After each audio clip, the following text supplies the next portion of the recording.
From 21Alive Plus, this is your Fastcast. Good morning. There's a live look over Broadway Plaza on this Tuesday, January 21st. I had to think again what day it was. We want to begin this morning with a check of your first alert weather forecast because, again, today is another first alert weather day as we have bitter cold wind chills. It's only getting colder throughout the day, so if you're heading out later throughout the day, you're going to have to keep bundling up, right, Liz? Yeah, and that's a big difference from what we had yesterday. In fact, our wind chills are already lowering. So just when you and I got in, it was one of the better times of the day. I was going to say it was cold, but it wasn't like terrible. Yes. and now we're starting to tip into that terrible category. I like that. We'll call it the meteorological term. So here we go. Your current wind chill in Fort Wayne, -14. It's -9 in Paulding, -13 in Angola, -11 right now in Huntington. But here's the side-by-side comparison. The morning pickup for schools that are in session in person for this morning are ranging anything from what we have right now, negative single digits and negative double digits. However, that afternoon drop-off is going to be one of the coldest times of day. Area-wide, by about 2 o'clock, we're looking at wind chills down to about -16 in Fort Wayne, -18 in Columbia City, -16 in Angola, -15 in Paulding, just going to show that this afternoon will be a much more bitter story compared to our afternoon wind chills we had yesterday, which was only -5.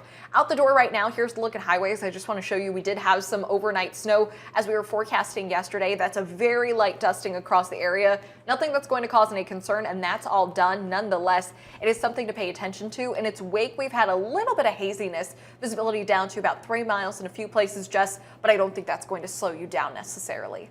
Okay, Liz, thanks so much for the heads up. Again, just make sure you bundle up, start the car early, and give yourself a little extra time this morning. Okay, this morning we have a national story that we want to draw back in locally. Today is President Donald Trump's first full day in office, but he wasted no time in his attempts to reshape the country in his own ways, taking dozens of actions yesterday. Nearly all cases related to the January 6th Capitol riot are over due to Trump's pardons and other actions. And with executive orders, he's declaring a national emergency at the southern border now and effectively shutting down asylum seeking there. Now, he's also trying to delay the TikTok ban and limit the constitutional right to citizenship at birth. Another thing he's doing is removing the U.S. from the Paris Climate Agreement and the World Health Organization. So a long list of things that he has planned for his first few days in office. So we have new reaction from Allen County GOP Chair Steve Shine after the inauguration and the announcement of those executive orders. Here's what he had to say. I think it's very comforting for individuals who wanted to see a redirection of our country.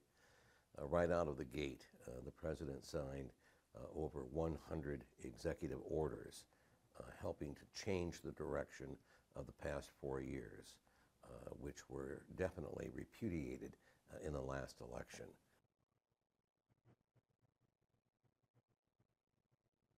Now, of course, this is something we will continue to follow in the coming days as Trump makes his return to the Oval Office. Of course, you can always stay up to date with those things, both on air and online at 21alivenews.com. But for now, I'm just going to leave you guys again over a live look on Broadway Plaza this morning. You can see the wind out there blowing. What were we saying this morning, Liz? The wind will cut you in half. Cut you in half. It will out there because it's already cold and that wind is just making it worse. So please bundle up and make sure you keep yourself safe from those cold temperatures. But that's all we have today. We hope you guys join us again tomorrow, and we hope you have a great Tuesday.